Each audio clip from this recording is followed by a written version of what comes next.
પ્રકરણ 6. કિશન અને પ્રીતિનું પુનઃ મિલન એક લાંબા સંઘર્ષ પછી થયું હતું. મુંબઈની ભીડમાં એકબીજાને શોધતી વખતે તેઓએ ઘણી મુશ્કેલીઓનો સામનો કર્યો હતો, પણ તેમના પ્રેમની તાકાત તેમને એકબીજા સુધી લઈ આવી હતી. આશ્રમમાં ફરી મળ્યા પછી તેઓએ નક્કી કર્યું કે હવે તેઓ ક્યારેય અલગ નહીં થાય. કિશને પ્રીતિને પોતાના કામ અને અભ્યાસ વિશે જણાવ્યું, અને પ્રીતિએ પણ પોતાની નવી નોકરી વિશે જણાવ્યું. કિશને પ્રીતિને કહ્યું, પ્રીતિ, હવે આપણે સાથે રહીશું. હું તારા વગર જીવી શકતો નથી. આપણે એક ઘર શોધીશું અને આપણા સપનાઓને પૂરા કરવાનો પ્રયાસ કરીશું. પ્રીતિ આ સાંભળીને ખુશ થઈ ગઈ, પણ તેના મનમાં એક ડર હતો કે જો તેના પિતાને ખબર પડશે તો શું થશે.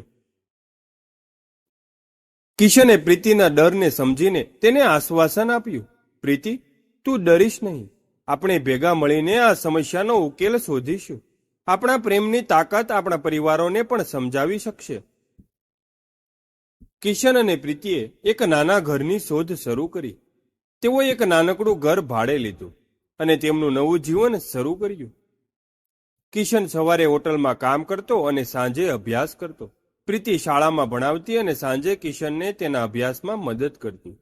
તેઓ બંનેએ નક્કી કર્યું કે તેઓ સફળ થઈને પાછા જૂનાગઢ જશે અને પોતાના પરિવારને સમજાવશે.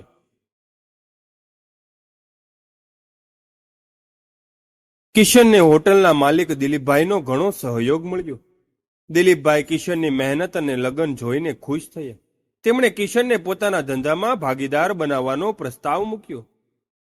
કિશને આ પ્રસ્તાવ સ્વીકાર્યો અને પોતાના ભવિષ્ય માટે એક નવી દિશા લીધી. બીજી બાજુ પ્રીતિ પણ આશ્રમમાં સંચાલક મીનાબેનનો સહયોગ મેળવી રહી હતી. મીનાબેન પ્રીતિની મહેનત અને પ્રમાણિકતા જોઈને ખુશ થયા. તેમણે પ્રીતિને એક સારી શાળામાં નોકરી અપાવી, જ્યાં તેને વધુ પગાર અને સન્માન મળ્યું. કિશન અને પ્રીતિ બંનેએ પોતાની મહેનતથી પોતાના જીવનમાં સફળતા મેળવી. તેઓએ મુંબઈમાં પોતાના સપનાઓને પૂરા કરવાનો પ્રયાસ કર્યો અને તેમાં તેઓ સફળ થયા. પ્રીતિને બાળપણથી જ કવિતા લખવાનો શોખ હતો. મુંબઈમાં રહીને તેણે કવિતા લખવાનું ચાલુ રાખ્યું. તેની કવિતાઓ સમાચાર પત્રમાં છપાતી અને તેને ખૂબ પ્રસિદ્ધિ મળી. લોકો તેને કાવ્યા નામથી ઓળખવા લાગ્યા. પ્રીતિએ પોતાનું નામ કાવ્યા રાખી દીધું, જેથી તેના પિતા તેને શોધી ન શકે.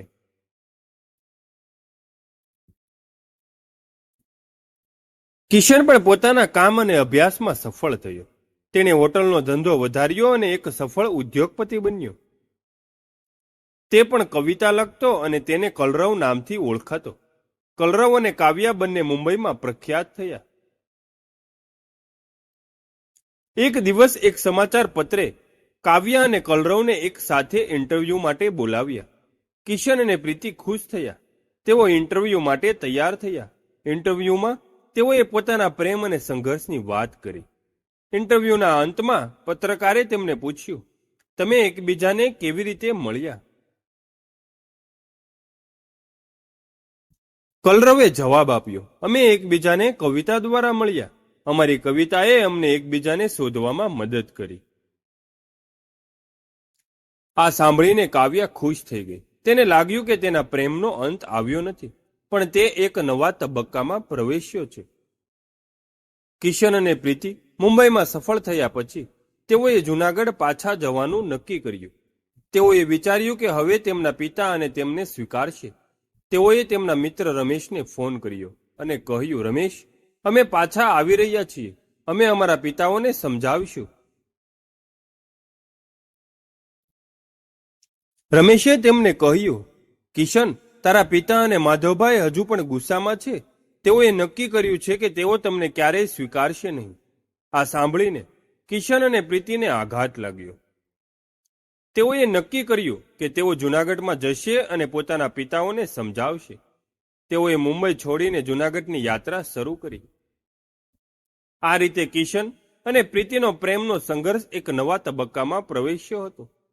શું તેઓ સફળ થઈ શકશે? શું તેમના પરિવારો તેમને સ્વીકારશે? તો ચાલો જોઈએ તે. કિશન અને પ્રીતિ, જે હવે કલરવ અને કાવ્યા તરીકે ઓળખાતા હતા, તેઓએ મુંબઈ છોડીને જૂનાગઢ પાછા ફરવાનું નક્કી કર્યું. તેમના મનમાં આશા હતી કે તેઓ સફળ થયા છે અને હવે તેમના પિતાઓ તેમને સ્વીકારશે.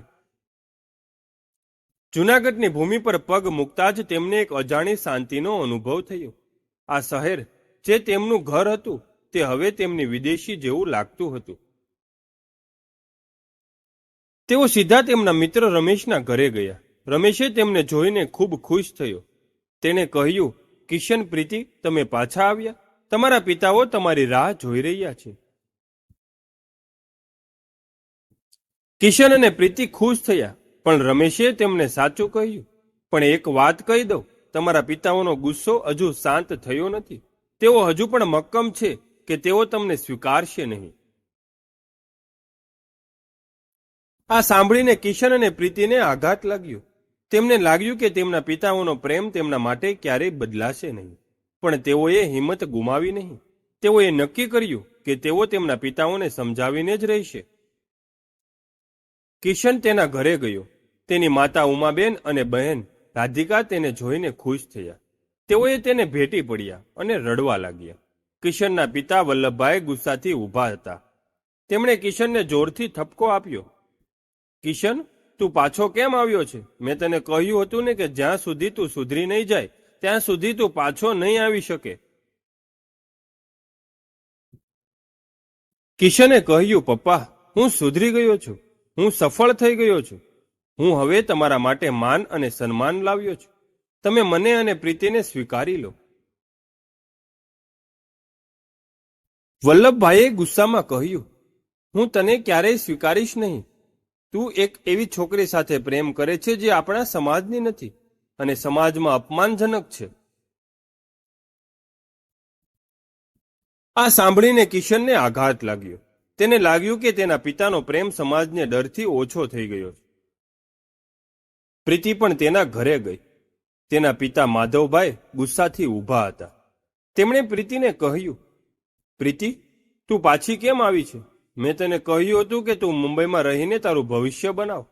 તું કિશનને ભૂલી જા. પ્રીતિએ રડતા રડતા કહ્યું, પપ્પા, હું કિશનને ભૂલી શકતી નથી. અમે એકબીજાને પ્રેમ કરીએ છીએ. આમાં ખોટું શું છે? માધવભાઈએ ગુસ્સામાં કહ્યું, આ ખોટું છે. તું એક એવા છોકરા સાથે પ્રેમ કરે છે જે આપણા સમાજનો નથી. તું આપણા પરિવારનું નામ બરબાદ કરી રહી છે. આ સાંભળીને પ્રીતિને આઘાત લાગ્યો. તેને લાગ્યું કે તેના પિતાનો પ્રેમ સમાજના ડરથી ઓછો થઈ ગયો છે. કિશન અને પ્રીતિએ તેમના પિતાઓને સમજાવવાનો પ્રયત્ન કર્યો, પણ તેઓ માનવા તૈયાર ન હતા. તેઓએ નક્કી કર્યું કે તેઓ જૂનાગઢમાં જ રહેશે અને તેમના પિતાઓને સમજાવશે. કિશન અને પ્રીતિએ જૂનાગઢમાં એક નાનકડું ઘર ભાડે લીધું. તેઓએ પોતાના કામ ચાલુ રાખ્યા. કિશન હોટલનો ધંધો વધારવા લાગ્યો અને પ્રીતિ એક શાળામાં ભણાવવા લાગી. તેઓ એકબીજાને પ્રેમ કરતા હતા, પણ તેઓએ હજુ લગ્ન કર્યા ન હતા. તેઓ તેમના પરિવારની મંજૂરી મેળવ્યા વગર લગ્ન કરવા માંગતા ન હતા. તેમનો પ્રેમ હવે એક નવા તબક્કામાં પ્રવેશ્યો હતો. શું તેઓ સફળ થઈ શકશે? શું તેમના પરિવારો તેમને સ્વીકારશે? આ બધા જ પ્રશ્નોના જવાબ આગલા પ્રકરણમાં જાણવા મળશે. ક્રમશઃ